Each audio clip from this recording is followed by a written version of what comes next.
ప్రజలల్లా ఒక్కడిలా కలిసిపోయిండు నీతినే నిలువెత్తు నింపుకున్నాడు అహంకార కోటలెదరగొట్టాడు చిన్న భిన్నమైన చీకటింట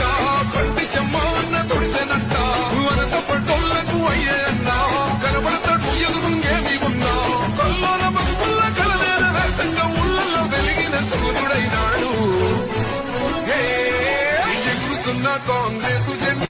ప్రజలల్లా ఒక్కడిలా కలిసిపోయిండు నీతినే నిలువెత్తు నింపుకున్నాడు అహంకార కోటలెదరగొట్టాడు చిన్న భిన్నమైన చీకటింట కంటి చెమ్మాన్న తొడిసెనట్ట వనసపట్టోళ్లకు అయ్యే అన్నా కనబడతాడు ఎదురుంగేమి ఉన్నా కల్లోల బతుకుల్ల కలలేన వేసంగా ఊళ్ళల్లో వెలిగిన సూర్యుడైనాడు ఎగురుతున్న కాంగ్రెసు జెండా ప్రజలల్లా ఒక్కడిలా కలిసిపోయిండు